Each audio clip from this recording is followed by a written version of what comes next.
యేసుక్రీస్తు నామములో చేరువచ్చిన శుభంలో తెలియజేస్తున్నాను. ప్రియమైనటువంటి దేవుని వాళ్ళరా,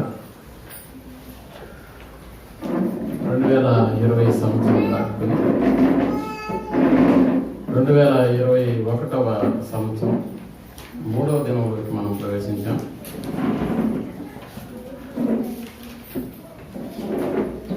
నూతన సంవత్సరం మన జీవితాల్లో నూతనత్వాన్ని పెంచుకొని సంతోషంగా, సౌభాగ్యంగా, ఆనందంగా ఆయుష్ను పోసుకుని తండ్రి అయినటువంటి దేవుని యొక్క కార్యక్రమాలలో ఈ సంవత్సరం మనం కొనసాగాలని తండ్రి అయిన దేవుని వేడుకుంటూ ఉన్నాను. మరి ఈరోజు కూడా ఒక చక్కటి మాటను మనం ఆలోచించేద్దాం కలిసి. సంతాపంలో సంతోషం పొందడం ఎలా? ఈ టైటిల్ వినగానే సంతాపం పొందేటటువంటి స్థితి ఒకవేళ ఉంటే సంతోషం ఎలా వస్తుంది? సంతాప సభలు అని జరుగుతుంటాయి, మీకు తెలుసు. సంతాప సభలో అందరి ముఖాలు ఎలా ఉంటాయో మనకు బాగా తెలుసు. సంతోషంగా ఉంటాయా? లేదు. సంతాప సభలో ఎవరన్నా సంతోషంగా కనిపిస్తే అతని వైపు అందరూ కొంచెం విచిత్రంగా చూస్తారు. నేను చెప్పేది అలాంటి సంతాప సభ కాదు, అలాంటి సంతాపం అంతకంటే కాదు. మరొక ఆలోచన కూడా మీకు రావచ్చు. ఎవడైనా సంతాప సభ కాకుండా సంతాపం చెందుతున్నాడు అనుకోండి, అనగా తనకేదో కీడు సంభవించి తనకేదో నష్టం వాటిల్లి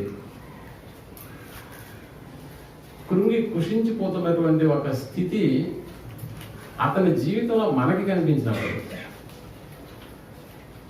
మనం పొందే ఆనందం కాదు. ఎవరైతే సంతాపం పడుతున్నాడో ఆ సంతాపం పొందేటటువంటి వ్యక్తి, ఆ సంతాపం పడేటటువంటి వ్యక్తి జీవితంలో ఆనందం అనేటటువంటిది ఎలా వస్తుంది? అది ఈరోజు మనం ఆలోచించబోయేటటువంటి అంశం. అయితే కొత్త సంవత్సరం అనగా 2021వ సంవత్సరం గత 2 దశాబ్దాలు మనం వెనక్కి వెళితే, అనగా 2010, ఇంకా ఇంకొక దశాబ్దం అనగా 2000వ సంవత్సరంలోకి మనం వెళితే చాలా మంది పిల్లలు అప్పుడు పుట్టి ఉండరు, ఒకవేళ పుట్టినా చిన్నపిల్లలుగా ఉంటారు. సో 2000 సంవత్సరము ఆ సంఖ్య పడేటప్పటికీ చాలా మంది అనుకున్నారు కంప్యూటర్లు పనిచేయవు, Y2K అనేటటువంటి ప్రాబ్లం వస్తుంది. అంత మాత్రమే కాదు, ఒక యుగాంతం అనేటటువంటిది కూడా జరుగుతుంది. ఇలాంటి అపోహలు మనకి 1999వ సంవత్సరంలోనే హడావుడిని పుట్టించాయి. ఆ తర్వాత 1999 డిసెంబర్ 31 వచ్చింది. 2000 సంవత్సరంలోకి అడుగుపెట్టాం. Y2K ప్రాబ్లం రాలేదు, అలాగని కంప్యూటర్లు ఏమీ మొరాయించలేదు. యథాప్రకారంగానే సజావుగానే జరిగిపోయినటువంటి దినాలు మనం చూసాం. కొన్ని యుగాంతం ఏమన్నా వచ్చిందా అని అంటే లేదు, యుగాంతం కూడా రాలేదు. ఆ తర్వాత 2 దశాబ్దాల తర్వాత మళ్ళా మనం తేరుకొని చూస్తే 2021వ సంవత్సరంలోకి వచ్చేసింది. ఎలా వచ్చేసాం ఎంత తొందరగా? కాలం ఎంత త్వరగా నడుస్తూ ఉందని అంటే, అప్పుడే 2000 సంవత్సరం చూసాం, ఇప్పుడు 2021లోకి వచ్చేసాం. 2020ని దృష్టిలో పెట్టుకుని 2010లో కావచ్చు, 2000వ సంవత్సరంలో కావచ్చు, అటు రాజకీయ నాయకులు కూడా చాలా మంది మాట్లాడుతూ 2020 కల్లా అని మాట్లాడుతూ చాలా వాగ్దానాలే మనకు చేశారు.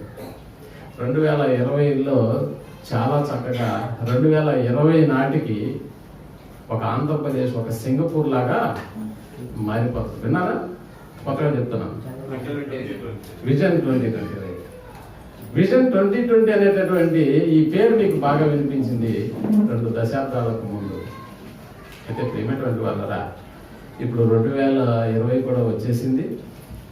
2020 కూడా వెళ్ళిపోయింది. అయితే ప్రేమటువంటి వాళ్ళరా 2020 ఎంత స్పెషల్ అని అంటే విజన్ 2020 అటు నుంచి 2020లో ఆంధ్రప్రదేశ్ సింగపూర్ అవడం పక్క నుండి చేసి ఎంత ఘోరమైనటువంటి విపత్తును ప్రపంచానికి అది చాటి చెప్పిందో మనకు బాగా తెలుసు. 2020 చరిత్రను సృష్టించింది. 2020 ఎన్నో గాథలను నేర్పించింది మనకి. 2020 ఎన్నో పాఠాలను గుణపాఠాలుగా మనకి నేర్పించింది. విన్నటువంటి వాళ్ళ చరిత్రలో జరగనటువంటి ఎన్నో కొత్త విషయాలు 2020లో మనం చూసాం. ఎంతో మంది ఎంతో కాలం బ్రతకాల్సినటువంటి జీవితాలు కూడా 2020లో ఏమైపోయాయని అంటే అంతమైపోయాయి. అయినా ఓ 2020ని దాటి ఓ డిసెంబరు 31, 2020 సంవత్సరం 31 రాత్రి 11:30, 11:45, 11:59 ఆ తర్వాత 1 దేంట్లో కడుగు పెట్టాము 2021. మీరు ఎంతమంది 2021 ప్రారంభపు మొదటి సెకండ్కు మేలుకో ఉన్నటువంటి వాళ్ళు ఎవరో చేతురా నిద్రపోకుండా అందరు నిద్రపోయారా ఆ రోజు? మేలుకో ఉన్నారా లేదా? చేతులకు పర్లేదు, ఎవరు మేలుకో. సరే మీరు మనసులో ఎత్తుకోండి, నేను మేలుకో ఉన్నాను, నేను మేలుకో. ఇప్పుడు నా ప్రశ్న ఏంటంటే దాదాపు అందరూ మేలుకో ఉండి ఉంటారు, కానీ మీరు ఎవరు చేతులు ఎత్తట్లేదు.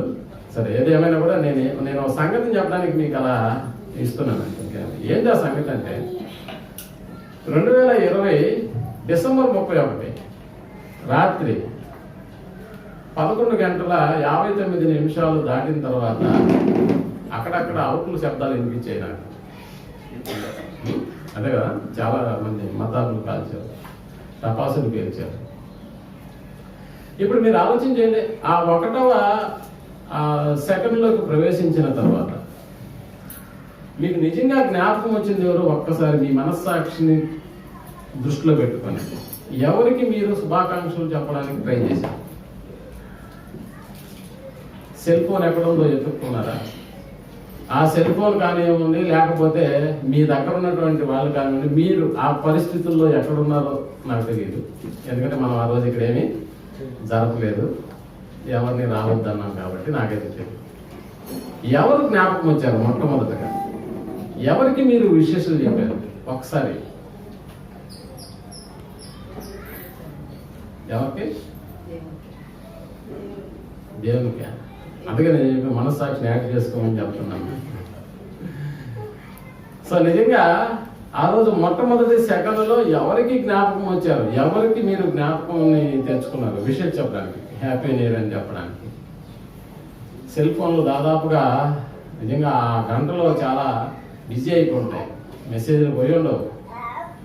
కానీ మనం ఎవరిని జ్ఞాపకం చేసుకున్నామని అంటే ఒక్క దేవుని తప్ప మిగతా మన దగ్గర ఉన్నటువంటి ప్రతి ఒక్కరిని శుభాకాంక్షలు చెప్పడానికి ట్రై చేసుకుంటాం. వాళ్ళు ఆత్మీయులు కావచ్చు, లేక అన్నదమ్ములు కావచ్చు, లేక శ్రేయోభిలాషులు కావచ్చు, ఎవరైనా కూడా. సో మొట్టమొదటిగా తండ్రి అయినటువంటి దేవునికి నన్ను నూతన సంవత్సరంలోకి లేకపోతే 2021లోకి అడుగు పెట్టించినావు తండ్రి అయిన దేవా, నీకు కృతజ్ఞతాస్తుతులు చెల్లించడం నా బాధ్యత అని ఎవరైనా ఆ క్షణం నేను చెప్పేది ఆ 1వ సెకండ్లో ఎవరైనా ఉంటే చేతులేస్తారు. ఒక అక్కకి మాత్రం వాస్తవం, అది అక్కకి ఆ సెకండ్లో నేను మొట్టమొదటిగా ఫస్ట్ ఆ నిమిషం. మీరందరూ దేవుని సన్నిధిలో ఉండొచ్చు, నేను కాదంటలేదు ఆ రోజు. కానీ ఎవరిని జ్ఞాపకం చేసుకున్నారు? దేవుని జ్ఞాపకం చేసుకున్నారు ఒకసారి చేస్తాను. అక్కడికి నేను చెప్పి మొదటి సెకండ్. So ముగ్గురైతే okay. ఇప్పుడు చదువుదాం ఒక మాట. విలాప వాక్యాలు 3వ అధ్యాయం 22వ వచనం. విలాప వాక్యాలు 3వ అధ్యాయం 22వ వచనం. దేవుడు రాయించినటువంటి మాటను మనం ఆలోచిస్తే, దేవుడు చెప్తున్నటువంటి ఈ మాటలో ఉన్నటువంటి ఆంతర్యాన్ని మనం ఆలోచించేద్దాం, గ్రహిద్దాం. విలాప వాక్యాలు 3వ అధ్యాయం 22వ వచనం.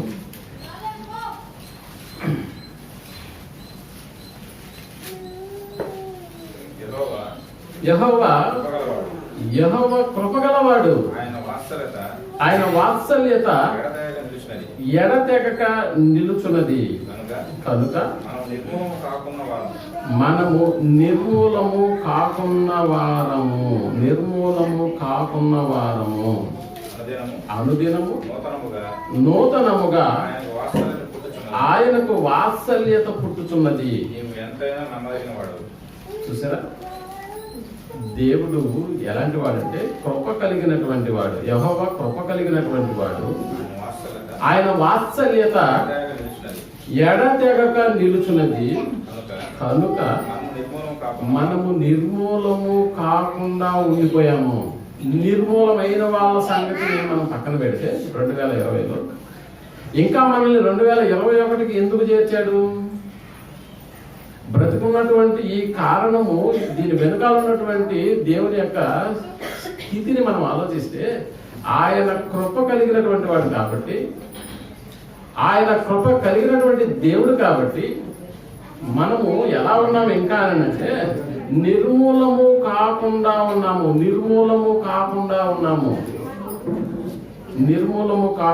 ఉన్నాము. సార్, ఆయన వాత్సల్యత ప్రతి దినము కనిపిస్తుంది.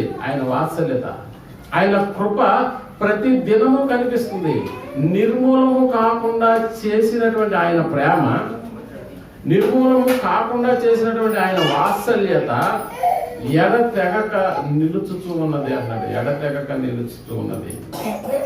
ప్రియమైనటువంటి వాళ్ళరా, ఆ మొదటి సెకండ్ డిసెంబర్ 31, 1159 తర్వాత ఆ మొదటి సెకండ్లో నీకు ఊపిరినిచ్చినటువంటి వాడు, నీ ఉనికికి కారణమైనటువంటి వాడు, నువ్వు చెల్లించుటకు కారకుడైనటువంటి తండ్రి అయిన దేవుడు నీకు జ్ఞాపకం రాకపోతే నీ మీద కనికరం చూపించి వేస్ట్ అయిపోతుంది. మన జీవితాలకు అర్థం లేనటువంటి ఒక బ్రతుకు మన జీవితాలకు కనిపిస్తుంది. ప్రేమైనటువంటి వాళ్ళు, అయినా దేవుని యొక్క కృప నిరంతరము మనల్ని కాపాడేటటువంటి ఒక స్థితి ఉంది కాబట్టి మనకు తెలుసు. జనవరి 1 రోజు చచ్చిపోయిన వాళ్ళు లేరు, డిసెంబర్ 31 చచ్చిపోయినటువంటి వాళ్ళు లేరా? ఇలా దాటి 3వ రోజులకు మనం వచ్చామని అంటే కారణం ఏంటో తెలుసా? కనికరము, ఆయన వాత్సల్యత ఎడతెగక నిలుచుచున్నది కనుక మనము నిర్మూలము కాకుండా ఉన్నాము. ప్రియమైనటువంటి వాళ్ళరా, మన జీవితంలో తండ్రి అయినటువంటి దేవుడు అనేక సార్లు హెచ్చరిస్తూ ఉంటాడు, అనేక విధాలుగా హెచ్చరిస్తూ ఉంటాడు. ఆ హెచ్చరికను పొందినటువంటి మన జీవితంలో తిరిగి మళ్ళా ఆయన దగ్గరకు ఇది నాకు ఒక హెచ్చరిక, ఈ పాఠం నాకు ఒక గుణపాఠం అన్న లెక్కలో జీవితాన్ని మనం ఆలోచించకపోతే మరొక ఛాన్స్ దేవుడు ఇచ్చేటటువంటి అవకాశం కనిపించదు. మన జీవితాలు సంతాపం ఉంది, ఆయన దగ్గరకు వస్తే ఆయన దాన్ని సంతోషంతో నింపినటువంటి జీవితాలుగా మార్చేటటువంటి దేవుడై ఉన్నాడు. ఓ సంతాపాన్ని ప్రదర్శించి నిజంగా పశ్చాత్తాపడేటటువంటి ఓ గుణం మన జీవితంలో మనం కనపరిస్తే, ఏ మనసైతే సంతాపం చెందుతుందో, ఏ మనసైతే పశ్చాత్తాపానికి లోనవుతుందో దేవుని ఎదుట, అలాంటి జీవితానికి సంతోషాన్ని ప్రదర్శించేటటువంటి దేవుడు ఆయన. వేషధారి కాదు. వేషధారులుగా మనం ఉంటే సంతోషం కూడా కొద్ది రోజుల పాటే ఉంటుంది, ఆ తర్వాత ఆవిరైపోతాయి. ఆవిరిలో కలిసిపోయేటటువంటి ప్రమాదం ఉంది.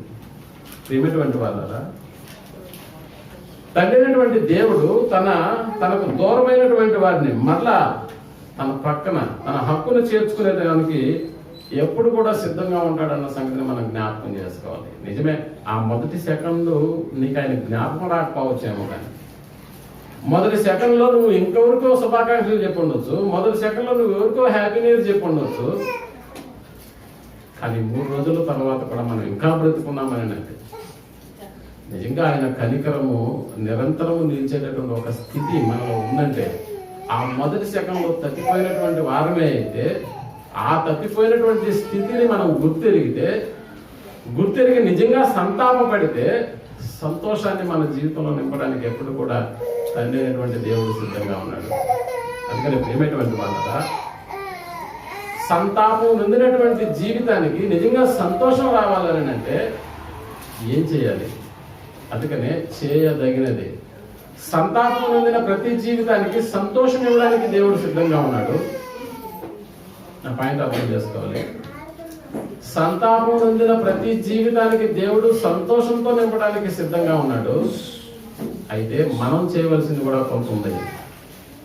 ఏం చేస్తే మన జీవితాలు సంతోషానికి కారణభూతులు అవుతాయి?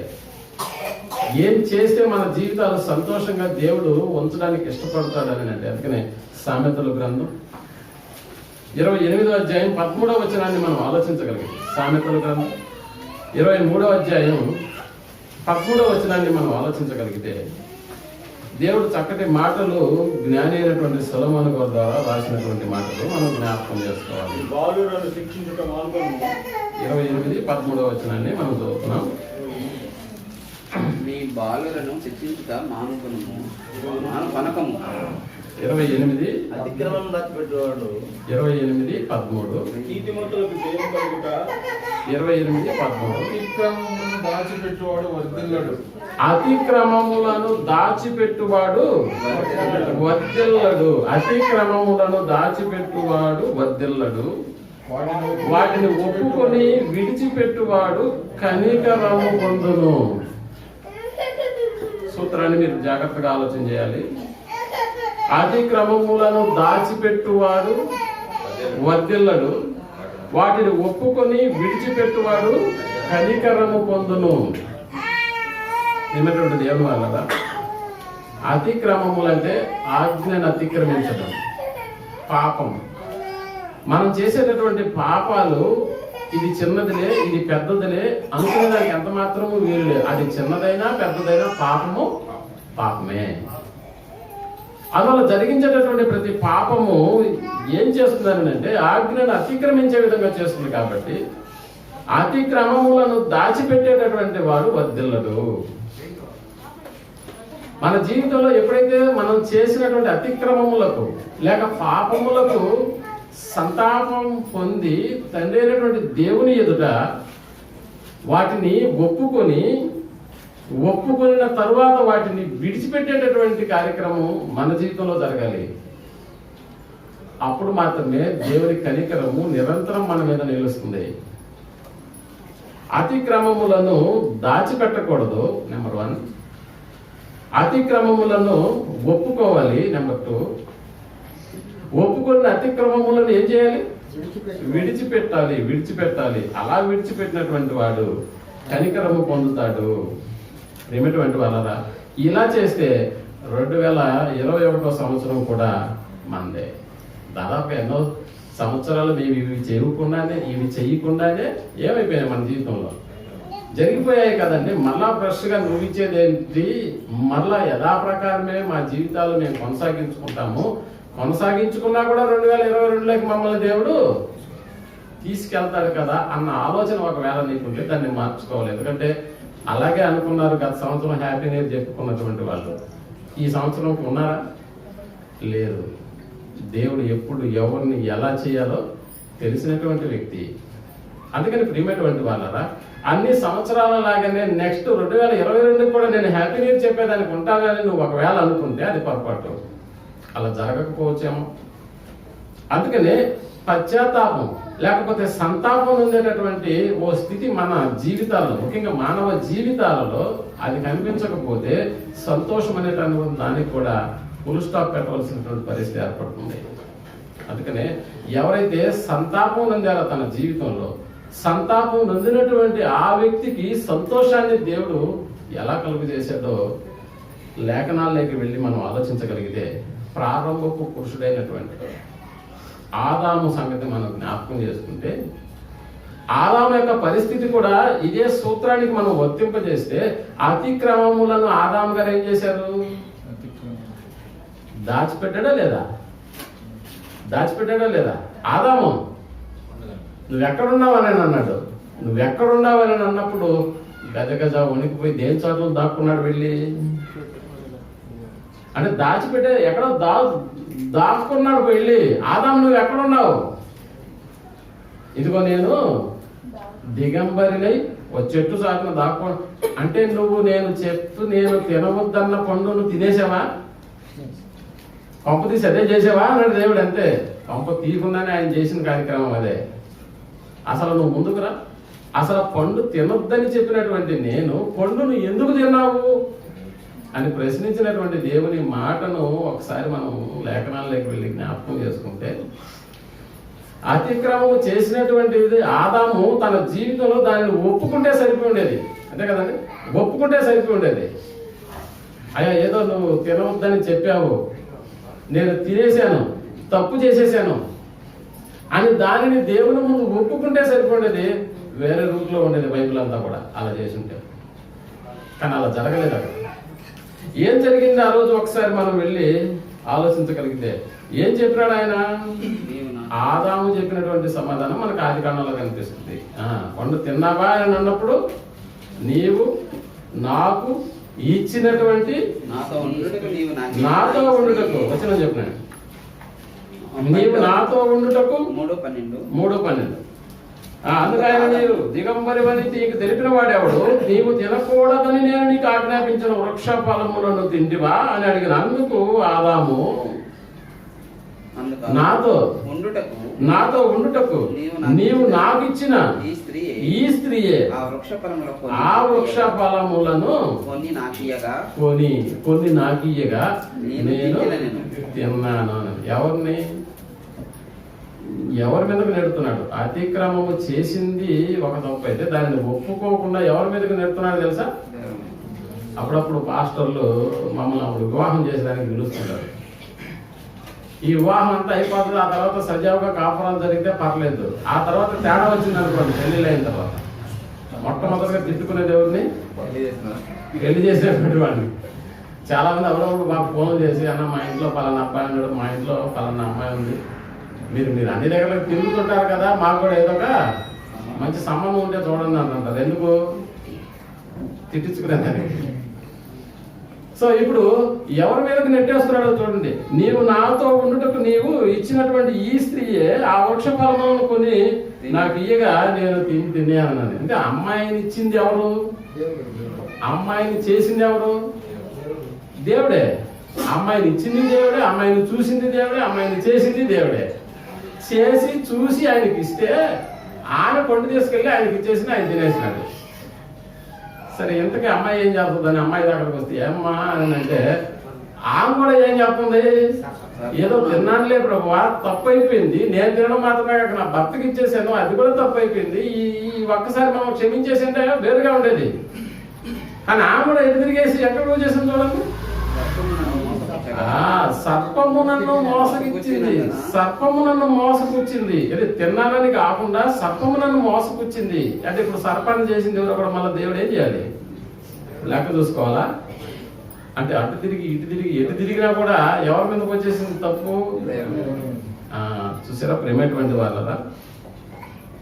అవ్వను పిలిస్తే అవ్వ కూడా ఎవరి మీదకి నెట్టేసిందంటే, ఆదామును పిలిస్తే ఆదాము కూడా ఎవరి మీదకి నెట్టేసిందని అంటే దేవుని మీదకి నెట్టేసినటువంటి పరిస్థితి. అతిక్రమములను దాచిపెట్టువాడు వర్ధిల్లరా? అవాదములు అక్కడి నుంచి గెంటి వేయబడ్డారా లేదా? ఖచ్చితంగా ఏదైనా తోటలో నుంచి గెంటి వేయబడ్డారు. నిజంగా దానిని ఒప్పుకొని ఉంటే ఖచ్చితంగా ఆ పశ్చాత్తాపం వారిలో నిజంగా ఆనందాన్ని నింపి ఉండేదే.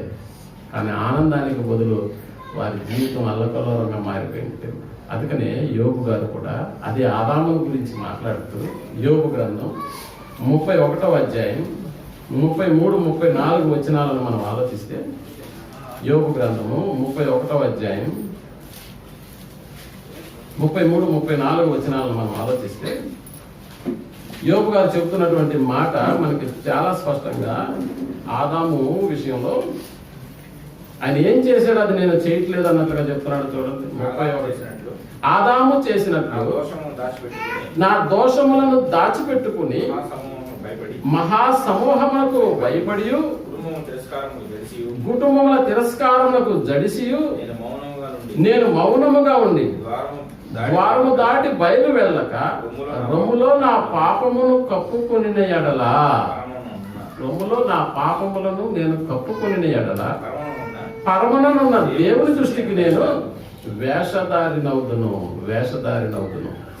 ఆ పరిస్థితి కూడా ఎలా మారిపోతుందంటే దేవుడు ఎంత చేసినా కూడా మరలా నా దోషాలను నేను కప్పిపుచ్చుకుంటే, నా అతిక్రమములను ఒకనాడు ఆదాము చేసినట్లుగా నేను కూడా నా దోషాలను నేను దాచిపెట్టుకుంటే, నా రొమ్ములో నేను దాన్ని కప్పుకొని ఎడల పరమనున్న దేవుని దృష్టికి నేను ఏమైపోతానని అంటే, ఏమైనటువంటి వాళ్ళరా ఒప్పుకున్నటువంటి వాడు ధన్యుడు, కప్పుకున్నటువంటి వాడు వేషధారి.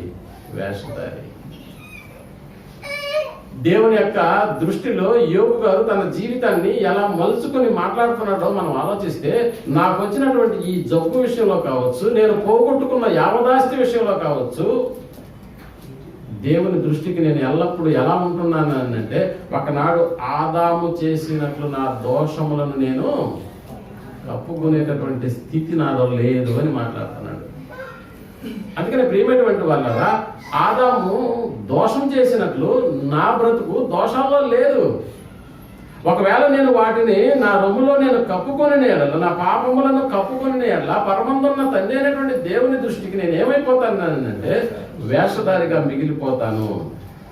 ఒప్పుకొని విడిచిపెడితే దేవుడు తన పక్కన చేర్చుకుంటాడు. ప్రియమైనటువంటి వాళ్ళరా, అనుదినము ఆయన వాత్సల్యత కలిగినటువంటి వాడు. అందుకనే కనికరింపబడేటటువంటి ఒక స్థితి మన జీవితంలో ఏర్పడుతుంది. 2020లో వెళ్ళిపోవాల్సినటువంటి అనేక మందిని 2021లో కూడా వచ్చామని అంటే కారణం ఏంటో తెలుసా? ఆయన కనికరము, ఆయన వాత్సల్యత, దినదినం ఆయన చూపిస్తున్నటువంటి ప్రేమ. దానిని పొందడానికి ఇంకా మనకు అవకాశాలను దేవుడు ఏర్పాటు చేస్తున్నాడు అని అంటే, దోషముల విషయంలో, అతిక్రమముల విషయంలో మనం కప్పుకుంటామని కాదు, వాటిని ఒప్పుకొని ఆయన సన్నిధిలో ఆయనకు ఇష్టలుగా బ్రతకడానికే. అందుకని ప్రియమైనటువంటి వాళ్ళరా, 90వ అధ్యాయం 8వ వచనం కీర్తనల గ్రంథంలో కీర్తనకారుడు చెప్తూ, 90వ అధ్యాయం కీర్తనల గ్రంథం 8వ వచనాన్ని మనం ఆలోచించగలిగితే, కీర్తనకారుడు చెప్తున్నటువంటి మాటను బట్టి, మా దోషములను నీవు నీ ఎదుట ఉంచుకొని ఉన్నావు. మా దోషాలు, ఒకవేళ మాకేం దోషం చేయట్లేదంటే మేమేమి పాపం చేయట్లేదని ఒకవేళ అంటావా? ఆయన కంటికి కనపడింది స్పష్టం ఏదైనా నువ్వు కలదా? లేదు. మా దోషములను నీవు నీ ఎదుట ఉంచుకొని ఉన్నావు. నీ ముఖ కాంతిలో మా రహస్య పాపములు కనబడుచున్నవి. నీ ముఖ కాంతిలో మా రహస్య పాపములు కనబడుచున్నవి. అందుకని ప్రియమైనటువంటి వాళ్ళరా, ఏ అతిక్రమమునైనా కూడా దానిని ఒప్పుకునేటటువంటి స్థితి మన జీవితంలో కనిపించాలి. దాని నుండి తప్పుకునేటటువంటి పరిస్థితి కనిపించాలి. అప్పుడే ధన్యుడిగా నువ్వు ఉంటావు. లేకపోతే వేషధారిగా మారిపోయేటటువంటి స్థితి ఉంటుంది. ఇంకా చూడండి, చరిత్రలోకి వెళ్ళి తమ అతిక్రమములను ఎవరైతే దాచిపెట్టుకొని ఆ తర్వాత పశ్చాత్తాపం పొంది, పశ్చాత్తాప పడినటువంటి తమ జీవితాలలో దేవుని సముఖంలో ఉంచుకున్నటువంటి మనుషులు మనకి కనిపిస్తారు. ఆ తర్వాత వారి జీవితాల్లో ఎలాంటి సంతోషాన్ని వాళ్ళు పొంది మరణించారని మనం ఆలోచిస్తే, దేవుడు రాసినటువంటి అనేక మంది చరిత్ర మనకి నిజంగా ఓ పాఠాలుగా, గుణపాఠాలుగా మనం స్వీకరించి అలాంటి బ్రతుకును మనం బ్రతకవలసినటువంటి వారమే. మనకు తెలుసు, చరిత్రలో కారణ పురుషుడైనటువంటి ఇశ్రాయేలీయులను రక్షించడానికి ఫిలిష్తీయుల చేతుల నుండి దేవుడు ఓ నాజీరు చేయబడినటువంటి వ్యక్తిగా జన్మను అనుగ్రహించినటువంటి సంసోను మనకు బాగా తెలుసు. ఏమైనటువంటి వాళ్ళు సంసోను ఎలాంటి వాడో మనకు తెలుసు. ఓ మేక పిల్లను చీల్చినట్లుగా సింహాన్ని ఏం శక్తి కలిగినటువంటి వాడు, మహాబలాఢ్యుడు, బాహుబలి అని ఎవరికి పేరు పెట్టాలంటే సంసోనికే పెట్టాలి. ఓ సింహాన్ని కూడా అలా చీల్చేశాడా? అవును. అంత మాత్రమే కాదు, ఆయన తన పరాక్రమాన్ని మనం ఆలోచించగలిగితే ఓ పచ్చి గాడిద ఎముక దవడను తీసుకుని ఒకరు ఇద్దరు కాదు, 100 మంది ఒక్కసారి, అంతకంటే కాదు 1000 మంది అని టార్గెట్ పెట్టినాడు. 1000 మంది. ఇది ఓ మిషన్ గన్ను తీసుకొని 1000 మందిని కాల్చేటటువంటి పరిస్థితి కాదు ప్రియమైనటువంటి వాళ్ళ. ఓ లైట్ మిషన్ గన్ను తీసుకుంటే ఓ 30 మ్యాగజైన్ గుండ్లలో ఉంటాయేమో కానీ ఒక ట్రిప్కు 30 మందిని కాలుస్తారేమో కానీ, అదే దాదాపుగా ఒక 1000 గుండ్లు ఉన్నటువంటి ఓ సరాన్ని పెట్టుకొని ఏదో ఒక దగ్గర నిలబడి అందరినీ కాల్చేసేటటువంటి పరిస్థితి కాదు సంసోను తన జీవితంలో జరిగించింది. ఓ పచ్చి గాడిద ఎముక దవడను తీసుకుని దాదాపుగా 1000 మంది లెక్క పెట్టి మరి ఏం చేశాడని అంటే కుప్పలుగా వేసాడంట. వీడిని చంపి ఏ కుప్పలో వేయాలన్నట్టుగా కూడా డిసైడ్ చేశాడంట. ఫిలిష్తీయులకు కల్లో కూడా హార్ట్ అటాక్ తెప్పించినటువంటి వ్యక్తి ఎవరు? కల్లో కూడా సంసోన్ అని పేరు వినపడితే చాలు ఎక్కడో ఆ కల్లోనే గుండె ఆగిపోతుంది అలాంటి వ్యక్తులకి. అలాంటి దడ పుట్టించినటువంటి వ్యక్తి. అందుకనే దేవుడు చెప్పాడు, సంసోను పుట్టక ముందు తన తల్లిదండ్రులకు, ఇదిగో మీ కుమారుడు నాజీరు చేయబడినటువంటి వాడు, మీకు ఒక కొడుకు పుడతాడు, అతడు ఫిలిష్తీయుల చేతుల్లో నుండి ఇశ్రాయేలును రక్షించడానికి ఒక కారణ జన్ముడుగా భూమి మీదకు రాబోతున్నాడు, అతని వెంట్రుకల మీద మంగలి కత్తి ఉంచకూడదు. ఓ సింహబలుడు ప్రేమైనటువంటి వాడు, ఓ జన్మకు కారణమైనటువంటి వాడు, ఇశ్రాయేలీయులను ఫిలిష్తీయుల చేతుల నుండి రక్షించడానికి నాజీరు చేయబడి దేవుని చేత దేవదూత చేత పంపబడినటువంటి ఓ వ్యక్తి తన జీవితంలో తన బాహుబలాన్ని చూసుకుని నాకేంట్లేని మురిసిపోయి ఓ అమ్మాయి వలలో పడిపోయాడు. ఓ అమ్మాయి వలలో. ఎవరు అమ్మాయి ఇంతకి? దేనికి సంబంధించినటువంటి ఆమె? ఫిలిష్తీయులకు శత్రువుల అమ్మాయినే ప్రేమించినటువంటి పరిస్థితి. ఏమిటువంటి వాళ్ళరా తన బల రహస్యాన్ని గురించి మాట్లాడినప్పుడు ఆ రహస్యం ఏంటో చెప్పుని లాలించి పాలించి దెలీలా ఏం చేసిందో మనకు తెలుసు. ఏం చేసిందండి? తన బాహుబలానికి ఉన్నటువంటి ఆ రహస్యాన్ని విప్పేశారు ప్రియమైనటువంటి వాళ్ళు. ఆ తర్వాత తనకు ఏం చేసినారు అని అంటే గుండు కొట్టించేసేసారు. ఉన్న బలమంతా దేవుడు ఎందుకొరకు ఈ లోకానికి పంపించాడు. ఆ కార్యక్రమాన్ని పక్కన పెట్టి ఇదిగో ఓ అమ్మాయి మోజులో పడిపోయి దేవుని కార్యక్రమాలను సైతం పక్కన పెట్టి అప్పలంగా ఆ అమ్మాయికి వశమైపోయాడు. చూడండి ఆ తర్వాత తన జీవితంలో ఏం జరిగిందో. న్యాయాధిపతుల గ్రంథం 16వ అధ్యాయం 23వ వచనాన్ని మనం ఆలోచించగలిగితే ప్రేమటువంటి వాళ్ళం. న్యాయాధిపతుల గ్రంథం 16వ అధ్యాయం 23వ వచనాన్ని మనం ఆలోచించగలిగితే, ఫిలిష్తీయుల సర్దారులు మన దేవత మన శత్రువైన సంసోనును మన చేతికి అప్పగించి ఉన్నదని చెప్పుకొని అప్పటికి ఏం చేస్తున్నారు? దాగోను తమ దేవతైన దాగోనుకు మహాబలి అర్పించుటకును పండగ ఆచరించుటకును కూడుకొనిరి. జనులు సంసోనును చూచినప్పుడు మన దేశమును పాడు చేసిన వాడును మనలో అనేకులను చంపిన వాడునైన మన శత్రువుని మన దేవత మన చేతికి అప్పగించి ఉన్నదని చెప్పుకొనుచు తమ దేవతను స్తుతించిరి. వారి హృదయములు సంతోషముతో నిండి ఉండగా వారు మనము పరిహాసము చేయుటకు సంసోను పిలిపించుదుము రండి. సంసోనును బందీ గృహము నుండి పిలువనంపిరి. వారు అతన్ని చూచి గుడి స్తంభముల మధ్యన అతను నిలవబెట్టి పరిహాసము చేయగా, సంసోను తన చేతిని పట్టుకున్న బంటుతో ఇట్లా, ఈ గుడికి ఆధారముగా ఉన్న స్తంభములను నన్ను తడమునిచ్చి విడువుము, నేను వాటి మీద ఆనుకుందను. అప్పటికి ఏం చేశారు? కళ్ళు పీకేస్తున్నారు. ప్రేమటువంటి వాళ్ళరా తను ఎక్కడున్నాడో అర్థం కావట్లేదు. అందుకని చూడండి 28వ వచనంలో, స్త్రీ పురుషులు రమారమి 3000 మంది చూచుచుండరు. అప్పుడు సంసోను, యెహోవా ప్రభువా దయచేసి నన్ను జ్ఞాపకం చేసుకును దేవా, దయచేసి ఈసారి మాత్రమే నన్ను బలపరచు, నా 2 కన్నుల నిమిత్తము ఫిలిష్తీయులు ఒక్కమారే దండించి పగ తీర్చుకొనమని యెహోవాకు మొరపెట్టి. తన జీవితంలో చివరి దశకు చేరుకున్నటువంటి సంసోను దేవుణ్ణి ఒక్కటే అడుగుతున్నాడు ప్రియమైనటువంటి వాళ్ళ. ఇప్పటి వరకు చేసింది ఒక ఎత్తున ఆయన, ఇప్పటి వరకు నా బాహుబలమే నేను అనుకున్నాను, కానీ నేను పడినటువంటి ఈ పశ్చాత్తాపం ముందు ఇదిగో నీ సముఖంలో నేను అభ్యర్థిస్తున్నాను ఏంటి అని అంటే ఈ ఒక్కసారి నన్ను జ్ఞాపకం చేసుకో, ఈ ఒక్కసారి కృపతో నన్ను జ్ఞాపకం చేసుకో.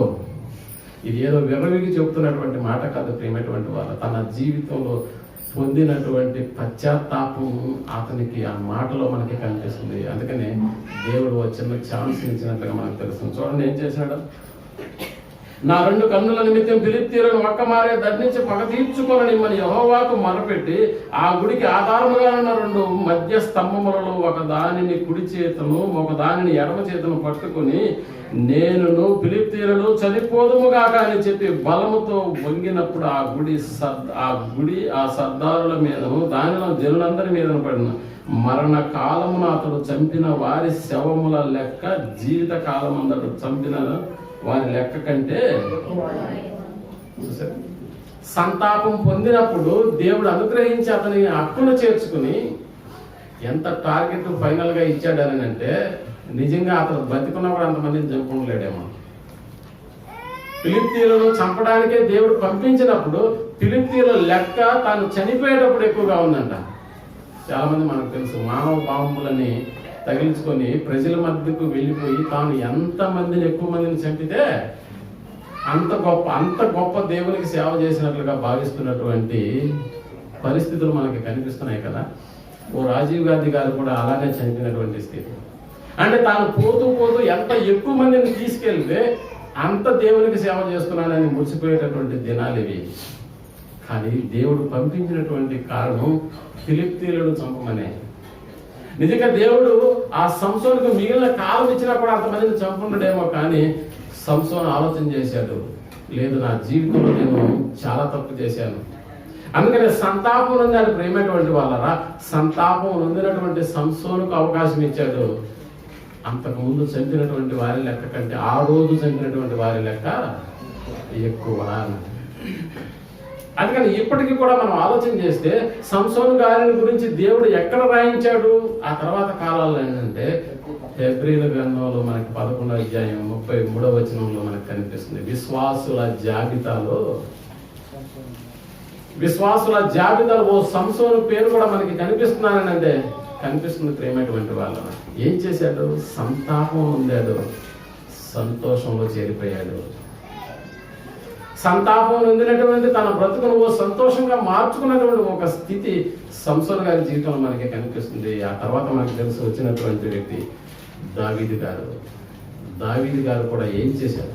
దేవునికి ఇష్టడు, దేవుని సంకల్పం అంతయు నెరవేర్చునని చెప్పినటువంటి సాక్ష్యం పొందినటువంటి వ్యక్తి. తన జీవితంలో కూడా సంతాపం పొందినట్లుగా కూడా మనకి తెలుస్తుంది కదా. ఏం చేశాడు? ఎందుకు దావీదు అనగానే మనకు మొట్టమొదటిగా గుర్తొచ్చేది ఓ ఊరియా భార్యను వశం చేసుకోవడానికి ఊరియాని ఏం చేశాడో తెలుసా? కామా కిల్ ఏ మ్యాన్ అని ఒక వర్డ్ ఉందండి. కామా కిల్ ఏ మ్యాన్.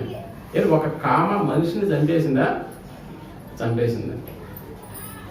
చూసారా, ఒక కామ మనిషిని ఎలా చంపేసింది అని అంటే దానికి ఉన్నటువంటి అర్థాలు ఏంటంటే kill him not leave him అనేటటువంటి ఒక పదాన్ని రాసి పంపించాడు ఒక వ్యక్తి. ఎందుకంటే ఈ చీటీ తీసుకొస్తున్నటువంటి వ్యక్తిని చంపేయమని. సో ఈ కామా తీసి కిల్ హిమ్ నాట్ అనే పక్కన పెట్టేసినారు, లీవ్ హిమ్ అనేటటువంటి పదాన్ని. సో దీనివల్ల కామా కిల్లే మ్యాన్ అనేటటువంటి ఒక స్లోగన్ మనకు బయటకు వచ్చింది. యుద్ధ తంత్రంలో ఊరియాని ఎక్కడ పెట్టించాడు దావీదు? మొదటి లైన్ లో పెట్టించాడు. అంటే మొదటి లైన్ లో ఉన్న వాళ్ళు మొదటగా ఎగిరిపోతారా? అవును. ఎందుకు మొదటి స్థానాన్ని ఇచ్చినాడు ఊరియాకని అంటే భార్య కావాలి. ఏమిటువంటి వాళ్ళరా సాతాను దావీదును ప్రేరేపింపగా దావీదు ఊరియాను చంపించాడు, తన భార్యను సొంతం చేసుకున్నాడు. అందుకని సాతాను ప్రేరేపించినటువంటి ఆ స్థానంలో నాతాన్ అనేటటువంటి ప్రవక్త వచ్చాడు దావీదు దగ్గరకు. నువ్వు చేసింది ఏంటో తెలుసా అన్నాడు. అంతే. ఏమైనటువంటి వాళ్ళ అప్పుడు రాయబడినటువంటి కీర్తనే 51వ కీర్తన. అప్పుడు రాయబడినటువంటి కీర్తనే 51వ కీర్తన. దావీదు గారు తన జీవితంలో ఏమని మాట్లాడుతున్నాడో చూడండి. 51వ కీర్తన మొదటి నుంచి అన్ని మనం చదువుకుంటూ 19 వచనాలు ఉన్నటువంటి దాన్ని ముఖ్యంగా మనం 17వ వచనాన్ని మనం చదువుకున్నాం. 51వ దావీదు కీర్తనలో 17వ వచనాన్ని మనం చదువుకున్నాం. విరిగిన మనస్సు విరిగిన మనస్సే దేవునికి ఇష్టమైన బలులు. విరిగిన మనస్సే దేవునికి ఇష్టమైన బలులు. దేవా, విరిగి నలిగిన హృదయమును నీవు అలక్ష్యము చేయవు. ఎవడైతే పశ్చాత్తాపం ఉంటాడో, ఎవడైతే సంతాపం నుండి నీ దగ్గరకు వస్తాడో వాడిని నీవు ఏం చేయవు? అలక్ష్యం చేయవు. అతిక్రమములను దాచిపెట్టువాడు వర్ధిల్లడు. అతిక్రమములను ఒప్పుకొని దాని నుండి విడిచిపెట్టినటువంటి వాడే, దాని నుండి తప్పుకున్నటువంటి వాడు ఏం చేస్తాడని అంటే కనికరము పొందుతాడు. ప్రియమైనటువంటి వాళ్ళ కనికరం పొందాడు. ఓ సంసోను, ఓ దావీదు. ఆ తర్వాత కాలంలో మనకు కనిపిస్తున్నటువంటి మరొక వ్యక్తి చూడండి. ఇశ్రాయేలుకు రాజుగా రాజ్య పాలన చేసినటువంటి యెజెబెలు భర్త అయినటువంటి ఆహాబు మనకి కనిపిస్తున్నాడు. ప్రేమటువంటి వాళ్ళ రాజుల మొదటి గ్రంథం 21వ అధ్యాయం 25వ వచనాన్ని మనం ఆలోచించగలిగితే, రాజుల మొదటి గ్రంథం 21వ అధ్యాయం 25వ వచనాన్ని మనం ఆలోచించగలిగితే, ఆహాబును గురించి దేవుడు చెబుతూ ప్రవక్త అయినటువంటి ఏలియా ద్వారా హెచ్చరించినటువంటి మాటల ప్రకారం యెజెబెలు ప్రేరేపణ చేత యెహోవా దృష్టికి కీడు చేయ తన్ను తాను అమ్ముకొనిన ఆహాబు వంటి వాడు ఎవడును లేడు. అంటే ఆహాబు అంత పనికి మాలిన వాడు ఎవడు లేడు అని. ఇశ్రాయేలీయుల ఎదుట నిలవకుండా యెహోవా వెళ్ళగొట్టిన అమోరీయుల ఆచార రీతిగా విగ్రహములను పెట్టుకుని అతడు బహుహేయముగా ప్రవర్తించెను. ఆహాబు ఆ మాటలు విని, ఏ మాటలు? ఏలియా ప్రకటించినటువంటి ఆ మాటలు. నీ కుటుంబం, నీ తరతరాలు, నీ కుటుంబం సర్వనాశనం అయిపోతుందని దేవుని చేత హెచ్చరిక పొందినటువంటి ఏలియా వచ్చి ఆహాబుతో చెప్పినప్పుడు ఆ ఆహాబు ఆ మాటలు విని తన వస్త్రములను చించుకుని గోనెపట్ట కట్టుకుని ఉపవాసం ఉండి గోనెపట్ట మీద పరుండి వ్యాకుల పడుచుండగా యెహోవా వాక్కు తిష్బీయుడైన ఏలియాకు ప్రత్యక్షమయ్యి ఇలాగూ సెలవిచ్చెను. ఆహాబు ఏం చేశాడనంటే తన దేవతలకు ఇష్టానుసారంగా ప్రవర్తించాడు. అందుకనే ప్రవక్తగా నువ్వు వెళ్ళి హెచ్చరించినటువంటి నీ మాటల ప్రకారం అతడు ఏం చేశాడని అంటే వస్త్రాలు చించుకున్నాడు, వ్యాకుల పడ్డాడు, గోనె పట్ట మీద పరుండాడు, ఉపవాసం ఉండాడు, తన జీవితంలో సంతాపం ఉండాడు. ప్రియమైనటువంటి వాళ్ళ అందుకని సంతాపం ఉండాడు కాబట్టి మళ్ళా ఏలియాకు ప్రత్యక్షం ఇలాగ సెలవిస్తుంది దేవుని వాక్కు. ఆహాబు నాకు భయపడి వినయముగా ప్రవర్తించుట చూచితివా? నాకు భయపడి అతడు వినయముగా ప్రవర్తించుట చేత అపాయము అతని కాలము నందు సంభవింపకుండా ఆపి అతని కుమారుని కాలమునందు అతని కుటుంబీకుల మీదికి నేను దానిని అంటే తన తరంలో తాను తప్పించుకున్నాడు. దేన్ని బట్టి? సంతాపం ఉండాడు. ప్రియమైనటువంటి దేవుని క్రియలకు వ్యతిరేకంగా నడుస్తున్నటువంటి తన జీవితాన్ని దేవుని ముందు ఒలకపోశాడు. బట్టలు చించుకున్నాడు, గోనెపట్ట కట్టుకున్నాడు, సంతాపం ఉండాడు. గోనెపట్ట మీద తొరుగు ఓ రాజుకు తొగున లేదు. అందుకని ప్రియమైనటువంటి వాళ్ళరా ఆలోచించండి. ఓ సంతాపం నుండి దేవునికి భయపడి దేవుని దగ్గరకు వస్తే దేవుడు ఎప్పుడైనా కూడా హక్కును చేర్చుకునేటటువంటి ఆ ప్రేమను కలిగి ఉన్నాడన్న సంగతి మనం జ్ఞాపకం. అందుకనే ఆహాబు తరంలో దానిని రప్పించను, ఆ తర్వాత అతని కుమారుని కాలమందు అతని కుటుంబీకుల మీదకు నేను దాన్ని రప్పిస్తాను అని చెప్తున్నాడు. ప్రియమైనటువంటి వాళ్ళ మనకు తెలుసు సంతాపం ఉంది. ఎవరైనా దేవుని దగ్గరకు వస్తే విరిగి నలిగినటువంటి మనస్సుతో తండ్రి అయినటువంటి దేవుని ఎదుట సాష్టాంగ పడితే ఇదిగో అలాంటి బలులే ఆయనకు ఇష్టమైనటువంటివి అని మాట్లాడుతున్నాడు. ఈ కార్యక్రమాలన్నీ ఎప్పుడు జరగాలి? మరణించిన తర్వాత ఇలాంటివి జరిగిస్తాడా? జరిగించేటటువంటి స్థితి ఏమైనా మనలో ఉంటుందా? అంటే ఇవన్నీ మరణానికి ముందే చేయవలసినటువంటి కార్యక్రమాలు.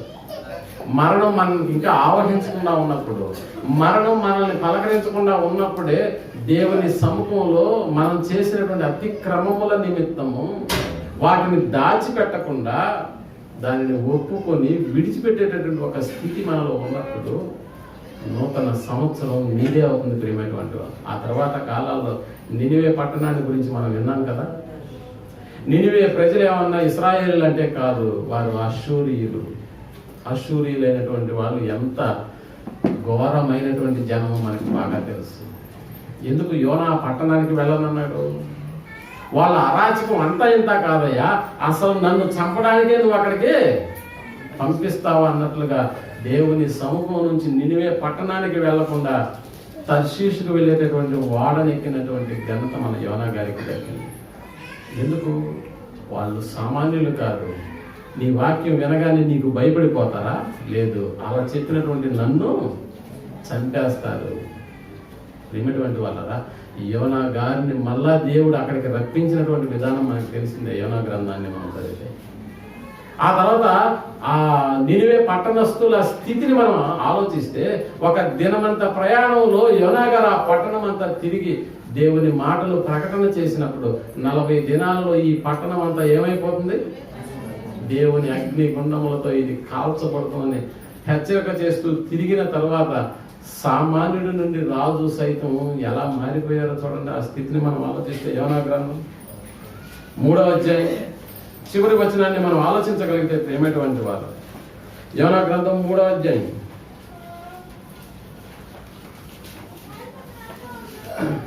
3వ అధ్యాయం చివరి వచనం. ఈ నినివే వారు తమ చెడు నడతలను మానుకొనగా వారు చేయుచున్న క్రియలను చూచి పశ్చాత్తాపుడై వారికి చేయుదునని తాను మాట ఇచ్చిన కీడు చేయక మానెను. ఏం చేస్తున్నాడు దేవుడు అని అంటే, పశ్చాత్తాపడినటువంటి ఎవరిని కూడా దేవుడు సంతోషంతో నింపకుండా పోయినటువంటి దాఖలాలు లేవు ప్రియమైనటువంటి వాళ్ళ. రాజు సైతం ఏం చేసినాడు ఆ దినాలంటే చూడండి 6వ వచనం. ఆ సంగతి నినివే రాజునకు వినబడినప్పుడు అతడును తన సింహాసనము మీద నుండి దిగి తన రాజవస్త్రములు తీసివేసి గోనెపట్ట కట్టుకుని బూడిదలో కూర్చుండెను. మరియు రాజైన తానును ఆయన మంత్రులను ఆజ్ఞయ్యగా, ఒకవేళ దేవుడు మనసు తిప్పుకొని పశ్చాత్తాపుడై మనము లయము కాకుండా తన కోపాగ్నిని చల్లార్చుకొనును కనుక మనుషులు ఏది పుచ్చుకొనకూడదు. ఆజ్ఞ వెళ్ళిపోయిందా? పశువులు గాని, ఎద్దులు గాని, గొర్రెలు గాని మేత మేయకూడదు, నీళ్లు త్రాగకూడదు. మనుషులందరూ తమ దుర్మార్గములను విడచి తాము చేయి బలత్కారమును మానివేయవలెను. మనుషులేమి పశువులేమి సమస్తమును గోనెపట్ట కట్టుకొనవలెను. పశువులకు కూడా ఏం దొరికించారు? వీళ్ళు గోనెపట్టలు దొరికించినారు. మనుషులు ఏం చేశారు? వీళ్ళు కూడా గోనెపట్టలు కట్టుకున్నారు. జనులు మనఃపూర్వకముగా మనస్ఫూర్తిగా వీరికి నలిగినటువంటి బలులే నీకిష్టమైనవి తండ్రి. ఎవడైతే పశ్చాత్తాపంతో నీ దగ్గరకు వస్తాడో, సంతాపం నుండి నీ దగ్గరకు వచ్చి తమ అతిక్రమములను ఒప్పుకుంటాడో, ఆ ఒప్పుకున్నటువంటి వాడు ధన్యుడు. అందుకనే రావాల్సినటువంటి కీడు రాకుండా వెళ్ళిపోయింది ప్రియమైనటువంటి వాడు. ఓ సంసోను, ఓ దావీదు, ఓ ఆహాబు, ఓ నినివే పట్టణస్థుల్లో మనకి కనిపిస్తున్నది ఏంటనంటే సంతాపం. ఎవరైతే సంతాపం ఉంది తండ్రి అయినటువంటి దేవుని దగ్గరకు తాము మరణించకుండా ఉన్నటువంటి దినాలలో తాము జరిగించినటువంటి అతిక్రమముల నిమిత్తము ఒప్పుకొని దేవుని సముఖంలోకి వచ్చి ఆయన సముఖంలో వేడుకున్నప్పుడు దేవుడు వారి జీవితాలను సంతోషాలతో నింపినట్లుగా మనకు తెలుస్తుంది. దావీదుల గురించి కూడా ఎక్కడ రాయించాడు దేవుడు? అదే సంసోను పక్కన రాయి. సంసోను, యొఫ్తా, గిద్యోను, దావీదు, బారాకు, సొలొమోను అని చెబుతూ ఏ లిస్టులో చేర్చాడంటే ప్రేమటువంటి వాళ్ళు. దేవుడు దేవుని సముఖంలో సంతాపం పొందినటువంటి ఆ బ్రతుకులను మనం గమనిస్తే నిజంగా వారికన్నా గొప్ప ఘోరాలు మనం ఏమైనా చేసామా? లేదండి. గొప్ప గొప్ప ఘోరాలు నేరాలు చేసినటువంటి వాళ్ళే తమ జీవితంలో తమ అతిక్రమములను ఒప్పుకొని దేవుని సముఖంలో సాష్టాంగపడినప్పుడు తండ్రి అయినటువంటి దేవుడు హక్కును చేర్చుకున్నటువంటి స్థితి కనిపిస్తుంది కదా మనకి. ఎవరైతే సంతాపం నొందుతున్నారో వారి జీవితాలలో సంతోషాన్ని నింపుతున్నట్లుగా తండ్రి అయినటువంటి దేవుడు తన ప్రవర్తనలో మనకి కనపరుస్తున్నాడు కదా. ఇంకా పాత నిబంధన చరిత్రలో చాలా మందిని మనం ఈ కౌలోకి తీసుకున్నా, మరి ముఖ్యంగా క్రొత్త నిబంధన కాలంలో మనకి కనిపిస్తున్నటువంటి మరొక ఉపమానంలో యేసు ప్రభువు వారు చెబుతున్నటువంటి 3 ఉపమానాలలో ఒక ఉపమానం లూకాసు వార్త 15వ అధ్యాయం మనకి కనిపిస్తుంది. 1 తప్పిపోయినటువంటి గొర్రె, 2 తప్పిపోయినటువంటి నాణ్యం, 3 తప్పిపోయినటువంటి కుమారుడు. ప్రియమైనటువంటి వాళ్ళరా, మనకు తెలుసు తప్పిపోయినటువంటి కుమారుడి చరిత్రను మనం ఆలోచించినప్పుడు ఆ ఉపమానంలో మనకి కనిపిస్తున్నది ఏంటి అని అంటే, తప్పిపోయినటువంటి కుమారుడులో తన ఆస్తిని తనకిమ్మని కోరి అనేక మంది స్నేహితులను సంపాదించుకుని ఉన్నదంతా పోగొట్టుకుని ఆకలికి ఇమడలేక ఉండలేక నా తండ్రి ఇంటి వద్ద అనేక మంది పనివారు ఉన్నారు, ఆ పనివాళ్ళలో ఒకనిగా నా తండ్రి నన్ను ఎంచినా నేను మిగిలిన జీవితాంతం నేను అక్కడ ఊడిగం చేసుకుని బ్రతికిపోతాననేటటువంటి ఆలోచనతో ఏం చేసినాడు అని అంటే, ప్రేమటువంటి వాళ్ళ తన తండ్రి ఇంటి వద్దకు మరలా బయలుదేరాడు. ఒక మాట ఎలా బయలుదేరాడు? నా తండ్రి ఇంటి పనివారిలో ఒకనిగా నేను ఉండినా సరిపోతుందని ఉన్నదంతా పోగొట్టుకున్నాడు. ప్రేమటువంటి వాళ్ళు ఉన్నదంతా పోగొట్టుకున్నాడు. పశ్చాత్తాప్తుడే దేవుని తన తండ్రి సముఖంలోకి వెళ్ళడానికి నిర్ణయించుకున్నాడు. పోనీ తండ్రి ఏమన్నా ఖాళీగా ఉన్నాడా? లేదు. ఎక్కడో దూరంగా ఉన్నటువంటి తన కుమారుని యొక్క రాకడను గమనించినటువంటి స్థితి. తప్పిపోయినటువంటి కుమారుల్లో మనకి కనిపిస్తున్నది ఏంటంటే, ఓ సంతాపం ఉన్నటువంటి, ఓ పశ్చాత్తాపం పొందినటువంటి జీవితం మనకు కనిపిస్తుంది. ప్రేమటువంటి వాళ్ళ అందుకనే తిరిగి వచ్చినటువంటి తన కుమారుని ఎక్కడో దూరంగా చూసినటువంటి తండ్రి పరిగెత్తుకుంటూ వెళ్ళి అతని మెడ మీద పడి ముద్దు పెట్టుకుని తన ఇంటికి తీసుకుని వచ్చి ప్రశస్తమైనటువంటి వస్త్రములు, కొత్త జోడులు తొడిగించి ఓ క్రొవ్విన ఎద్దును తీసుకొచ్చి బలించి ఓ గొప్ప విందునే చేశాడు. ఏమిటువంటి వాళ్ళ పశ్చాత్తాపం నొందితే ఎంత ఆనందమా తండ్రి అయిన దేవునికి అంటే? అవును. అందుకనే చెబుతున్నాడు, పశ్చాత్తాపం నొందినటువంటి విరిగి నలిగినటువంటి మనస్సే దేవునికి ఇష్టమైనటువంటి బలి. అందుకని ప్రేమటువంటి వాళ్ళ పశ్చాత్తాపం. ఓ నినివే పట్టణస్థులు చూపించినటువంటి చెడు నడతలను మానుకునేటటువంటి ఓ సంతాపం.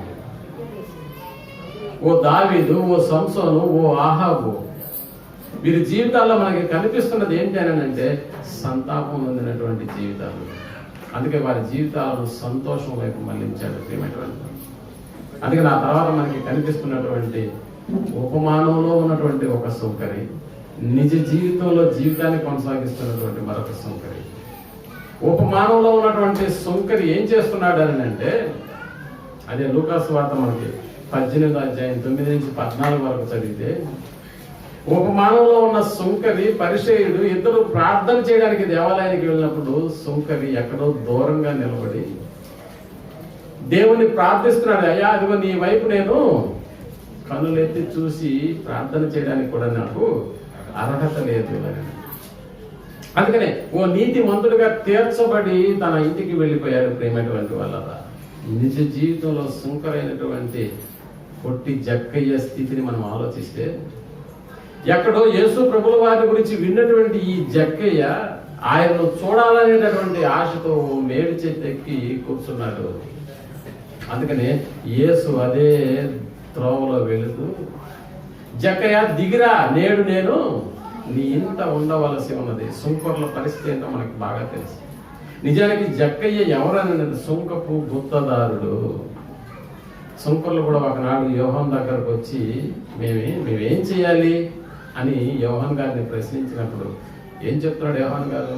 నిర్ణయించబడిన దానికంటే మీరు ఎక్కువ వసూలు చేయకూడదు. అంటే నిర్ణయించబడిన దానికంటే ఎక్కువగా ప్రజల మీద ట్యాక్సులు వేసి వసూలు చేస్తున్నది ఎవరు? సుంకర్లు. సుంకర్లు అంటే సమాజంలో మంచి పేరు ఉందా? లేదు. ప్రేమటువంటి వాళ్ళ ఒక సుంకరి ఎలాగూ వసూలు చేస్తుంటే సుంకకు గుప్తదారుడైనటువంటి జక్కయ్య విషయంలో ఇంకెంత వసూలు కింగ్ అయి ఉన్నాడు ఆలోచన చేయండి. అలాంటి జక్కయ్య యేసు ప్రభుల వారి రాకడతో జనులందరి ముందు లేచి నిలబడి ఏమని అంటున్నాడు చూడండి ఒకసారి. ఏమంటున్నాడు? అదే లూకా సువార్త 19వ అధ్యాయంలో మనకి కనిపిస్తున్నటువంటి సుంకరిని గురించినటువంటి మాట మనకి తెలుస్తున్నట్టు ఏమైనటువంటి మొదటి నుంచి 10 వచనాలు సుంకరి గారిని గురించి మాట్లాడుతూ 8వ వచనంలో జక్కయ్య నిలబడి, ఇదిగో ప్రభువా, నా ఆస్తిలో సగము బేదలకు ఇచ్చుతున్నాను, నా ఆస్తిలో సగము బేదలకు ఇచ్చుతున్నాను. జనుల మధ్య నిలబడి మాట్లాడుతున్నటువంటి జక్కయ్య ఏదో జనులు తనను మెచ్చుకుంటారన్న ఆలోచన కాదు. ప్రియమైనటువంటి వాళ్ళ తన జీవితంలో అనుభవించినటువంటి ఆ పశ్చాత్తాపం, తన జీవితంలో పొందినటువంటి ఓ సంతాపం వెనుక నుంచి వచ్చినటువంటి మాట ఇది. ఇదిగో ప్రభువా, నా ఆస్తిలో సగము బీదలకు ఇచ్చుతున్నాను. నేను ఎవరి వద్దనైనా అన్యాయంగా దేనినైనా తీసుకునే అలా అతనికి 4 అంతలు మరలా గొప్ప కొరకు చెప్పుకున్నటువంటి మాటల జక్కయ్య. మీరు ఆలోచించండి. జక్కయ్య గొప్ప కొరకు చెప్పుకున్నటువంటి మాటలు కాదు ప్రేమటువంటి వాళ్ళ విరిగి నలిగిన మనస్సు. అప్పటి వరకు తను ఎంత వసూలు చేశాడో తెలియదు కానీ వసూలు చేసిన ప్రతి ఒక్కరికి ఎంత ఇస్తానంటున్నాడు తెలుసా? 4 అంతలు. అందుకే యేసుప్రభు ఇతడు నువ్వు అబ్రహాము కుమారుడే, ఎందుకనగా నేడు ఇతని ఈ ఇంటికి రక్షణ వచ్చిందంటే ఏమొచ్చిందని? సంతోషం, సమాధానం. ఓ సంతాపపడినటువంటి జక్కయ్య జీవితాన్ని మనం ఆలోచిస్తే ప్రేమటువంటి వాళ్ళరా, నేడు ఈ ఇంటికి రక్షణ వచ్చి ఉన్నది. రక్షణ వస్తే అంతకు మించినటువంటి ఆనందం మరొకటి లేదు. అందుకని ప్రేమటువంటి వాళ్ళరా, సంతాపపడినటువంటి ప్రతి జీవితం వెనుకాల సంతోషపడేటటువంటి ఒక ఉన్నతమైనటువంటి భాగ్యాన్ని దేవుడు అనుగ్రహిస్తూ ఉన్నాడు. అందుకని ప్రేమటువంటి వాళ్ళు అప్పుడప్పుడు అనుకుంటూ ఉంటాం, వీడంత లక్కీ పర్సన్ ఇంకెవరు లేరు రా. ఏం జరిగింది వాడికి? 1,00,000 రూపాయలు లాటరీ తగ్గిందా? అలాంటి వాడిని మనం ఏమంటామనంటే, లక్ అంటే నీదేరా అని. అలాంటి లక్ పొందినటువంటి వారిలో ఒకడే శిలువ మీద ఉన్నటువంటి దొంగ. చావుకు అతి సమీపంలో ఉన్నాడు, చాలా దగ్గరగా ఉన్నాడు. ఇక కొద్ది నిమిషాలే మరణంలోకి వెళ్ళిపోయేటటువంటి స్థితిలో యేసు ప్రభుల వారి పక్కన సిలువ వేయబడినటువంటి ఆ 2 దొంగలలో ఒకడు ఏమంటున్నాడో తెలుసా? ప్రభువా, నీ జీవితంలో ఏ మచ్చ లేదు, కానీ మా జీవితంలో మంచిది లేదు. నీ జీవితం అంతా ఎతికినా కూడా ఏ మచ్చ మాకు కనిపించలేదయ్యా, కానీ మా జీవితంలో మొత్తం ఎతికినా కూడా ఏ మంచి కనపడలేదు. అందుకనే మచ్చ లేని నిన్ను వేడుకుంటున్నాను. నా జీవితం ఏంటి, నా పరిస్థితి? అందుకని అడుగుతున్నాను, నీవు నీ రాజ్యంతో కూడా వచ్చినప్పుడు ఆ డిస్కషన్ మనం ఆలోచిస్తే ప్రేమటువంటి వాళ్ళ లూకా రాసిన సువార్త 23లో మనకి 40వ వచనంలో మనకి కనిపిస్తుంది. ఆ లక్కీ పర్సన్ ఎవరో చూడండి. 23:40 వచనాన్ని మనం ఆలోచిస్తే ప్రేమటువంటి వారు. అయితే రెండవ వాడు వారిని గద్దించి, నీవు అదే శిక్షా విధిలో ఉన్నావు కనుక దేవునికి భయపడవా? మనకైతే ఇది న్యాయమే. మనల్ని సిలువేయడం న్యాయమే, మనల్ని గద్దలొచ్చి పొడుచుకొని పోవడం న్యాయమే, బ్రతికుండగా నరకాన్ని చూడటం మనకి న్యాయమే. కానీ ఆయన ఎందుకు చేశాడు అలా? మనము చేసిన వాటికి తగిన ఫలము పొందుతున్నాము. కానీ ఈయన ఏ తప్పిదమును చేయలేదు. నీ బ్రతుకులో మచ్చలేదయ్యా, మా బ్రతుకులో మంచి లేదయ్యా అని ప్రాధేయపడినటువంటి ఆ దొంగ యొక్క బ్రతుకులో మనకి కనిపిస్తున్నది ఏంటంటే సంతాపం ప్రేమటువంటి వాళ్ళు. అందుకనే సంతోషాన్ని ఇచ్చే మాట అన్నాడు యేసు ప్రభువు. ఏమన్నాడు?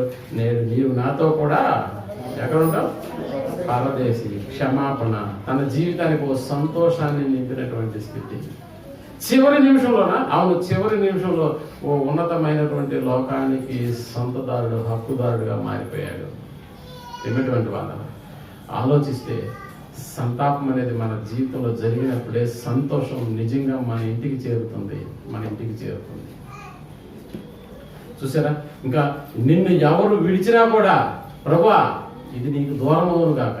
ఏది దూరం అవును? సిలువ వేసే కార్యక్రమం నీకు దూరం అవును గాక. నిన్ను ఎవరు విడిచి వెళ్ళిపోయినా కూడా నేను అంటే పేతురు అనబడే నేను నిన్ను మాత్రం ఏం చేయను, వేడవను అంటే. పేతురు కొంచెం ఆగమన్నా, నువ్వే నన్ను 3 సార్లు ఏమంటావు, ఎరుగను అని అంటావు. ఎరుగను రిపీట్మెంట్ వల్ల. అదే మనం చదువుకున్నటువంటి లేకుండా మత్తయి రాసిన సువార్త 26వ అధ్యాయం 75వ వచనం నుండి మనం ఆలోచిస్తే అప్పటికే 3 సార్లు బొంకినటువంటి పేతురు జీవితం ఎలా మారిందో మనం ఆలోచించగలిగితే తిన్నటువంటి వాళ్ళు సంతాపపడి ఏం చేశారంట, ఏడ్చెను. సంతాపపడి ఏడ్చెను. నిజంగా సంతాపం చెందినటువంటి బ్రతుకులలో సంతోషాన్ని నింపడానికి దేవుడు ఉన్నాడు. ప్రియమని మనకు తెలుసు. పరలోకపు రాజ్యపు తాళపు చెవులు ఎవరికి ఇవ్వబడ్డాయి? పేతురుకి. పేతురు గారి యొక్క ప్రసంగానికి ఎంత మంది ఆ రోజు పరలోక రాజ్యంలోకి ప్రవేశించారో మనకు తెలుసు. ప్రేమటువంటి వాళ్ళు సంతాపం నొందినటువంటి పేతురు మనస్సును దేవుడు గ్రహించాడు. నా గొర్రెలను ఖాయమని చెప్పాడు. ప్రేమటువంటి వాళ్ళరా, ఇది అబద్ధం పొంకిన ఆయనకేనా? అవును. ఎందుకు ఇలాంటి ఆధిక్యత వచ్చిందని అంటే ఓ సంతాపపడి ఏడ్చిననే పదం రాయించాడు.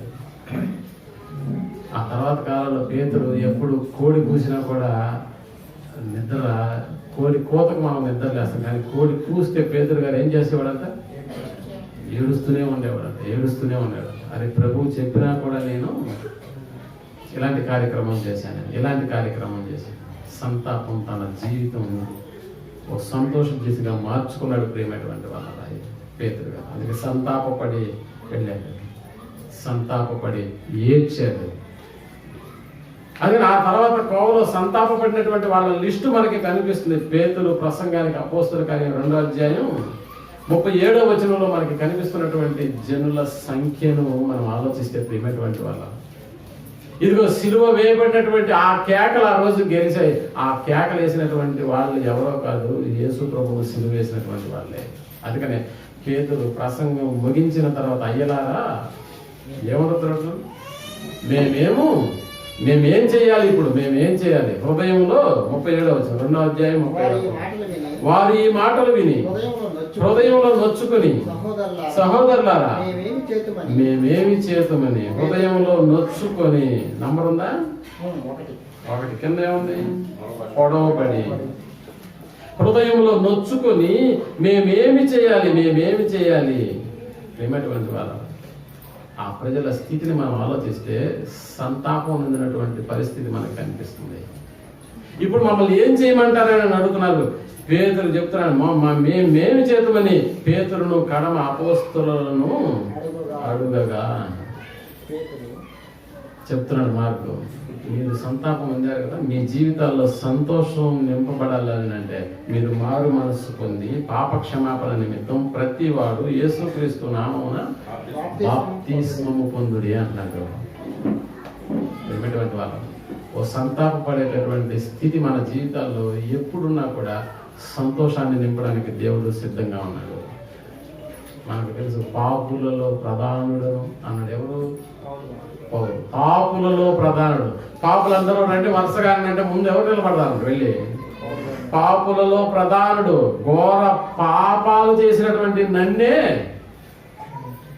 సంతాపం చెందిన తర్వాత నన్ను హక్కున చేర్చుకుని తన మార్గాన్ని పూర్తిగా వివరించి అనేకులకు రక్షణ సువార్తను అందించడానికి ఏర్పరచుకున్నటువంటి నా జీవితాన్ని ఆలోచించినప్పుడు తిమోతి పాపులలో నేను నెంబర్ 1 తిమోతి అని మాట్లాడుతున్నాడు పౌలు. జీవితాన్ని మనం ఆలోచిస్తే ప్రేమటువంటి వాళ్ళు ఎవరి జీవితాలు అయితే విరిగి నలిగిన మనస్సును కలిగి ఉంటారో, ఎవడైతే తన అతిక్రమములను దాచిపెట్టుకోకుండా దానిని విడిచిపెట్టేటటువంటి స్థితిని కలిగి ఉంటాడో ప్రేమటువంటి వాళ్ళ మనం అనుకున్నాం కదా, మొదటి సెకనులో దేవుడే నీకు జ్ఞాపకం రాలేదని అంటే ఎంత దౌర్భాగ్యమైనటువంటి జీవితాన్ని కలిగి ఉన్నామో ఆలోచించండి. ఓ 2021 మొదటి నిమిషంలోనే దేవుడు మనకి జ్ఞాపకం రాలేదని అంటే ప్రేమటువంటి వాళ్ళరా ఆలోచించండి. ఇప్పటి వరకు విన్నటువంటి ఏ కేటగిరీలో ఉన్నటువంటి మనుషులు ఎంత క్రూరులో మీరు ఆలోచించండి. ఆలోచించండి ఎంతటి క్రూరులో. అలాంటి వారిని సైతం సంతాపం అనేటటువంటి ఓ పదం వారిని ఏం చేసేసింది అని అంటే ఓ సంతోషం దిశగా మార్చేసింది ప్రేమైనటువంటి వారు. అంత ఘోరాలు ఏమైనా చేసామా మనం?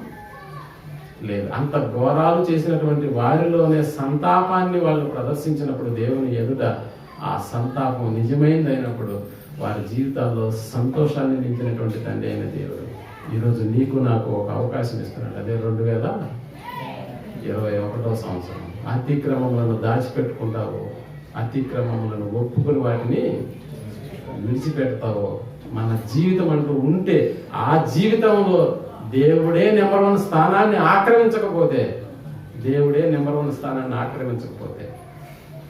ఎవరైనా నిన్ను ఫంక్షన్కి పిలిచినప్పుడు ఆ ఫంక్షన్ ఆదివారమే ఉన్నప్పుడు నువ్వు చెప్పగలిగిన సమాధానం ఏంటో తెలుసా? ఈరోజు దేవుని కార్యక్రమం ఉంది కాబట్టి నేను నీకు ఫంక్షన్కి రాలేకపోతున్నాను నేను చెప్పగలిగిన స్థాయి ఉందా? ఈరోజు నాకు దేవుని పని ఉంది కాబట్టి నువ్వు పిలిచే ఫంక్షన్కి నేను రాలేకపోతున్నాను అని చెప్పగలిగిన స్థాయిలోకి మన జీవితాలు ఎప్పుడు వెళ్తాయి ప్రేమైనటువంటి? ఎప్పుడు వెళ్తాయి మీరు ఆలోచించండి. దేవుని పని ఉంది కాబట్టి నేను దానికి వెళ్ళట్లేదు, దేవుని పని ఉంది కాబట్టి ఈరోజు పనికి వెళ్ళట్లేదు, దేవుని పని ఉంది కాబట్టి నీ కార్యానికి నేను రాలేకపోతున్నాను అని చెప్పగలిగే స్థాయి ఎప్పుడు వస్తుంది? దేవుని ప్రధాన కేంద్రంగా నువ్వు చేసుకున్నప్పుడే కదా. ఊపిరినిచ్చినటువంటి దేవుడు, ఉనికిని ఆయన మూలంగా కలిగి ఉన్నటువంటి మన బ్రతుకులు ఆయన లేకుండా ఎలా జీవిస్తాం? మనం జీవించుతున్నామని అంటే అది ఆయన పెట్టినటువంటి భిక్ష కాదా? 2020 చూస్తామో లేదో కూడా అనుకునేటటువంటి స్థితి లేదు మన జీవితం. అయినా దాటించేసేసాడు. 2021 3వ దినాన్ని కూడా మనకు అనుగ్రహించాడంటే కనికరము, వాత్సల్యత దినము ఆయనలో కనిపిస్తున్నప్పుడు మన దినాలలో కనిపిస్తున్నది ఏంటి ప్రేమైనటువంటి వాళ్ళ? ఓ సంతాపమా, ఓ పశ్చాత్తాపమా? ఎక్కడ మన జీవితాల్లో ఉంది? దేవుడు అనేటటువంటి కార్యక్రమానికి మనం ఇచ్చేటటువంటి విలువ ఎంతో మీరు ఆలోచించండి. దేవుని మాటలకు నువ్వు ఇచ్చే గౌరవం ఏంటో ఆలోచించండి ఒకసారి. అవన్నీ ఇస్తావని, అలా నడుచుకుంటావని, మన అతిక్రమముల విషయంలో మనం పశ్చాత్తాపడి దేవుని సముఖంలో ఒప్పుకొని వాటిని విడిచిపెడతామనే ఒకే ఒక కారణాన్ని బట్టి ఇంకా మన జీవితంలో 2021 అనుగ్రహిస్తున్నాడు అని అంటే దేవుడికి ఎంతగా రుణపడి ఉన్నామో ఒక్కసారి ఆలోచించండి ప్రియమైనటువంటి వాళ్ళు. అలాంటి బ్రతకడానికి దేవుడు 2021 3వ దినంతో పాటు మిగిలిన దినాలు కూడా మనకు అందరికీ అనుగ్రహించాలని కోరుకుంటూ ముగిస్తున్నాను. ప్రార్థన చేసుకున్నాం.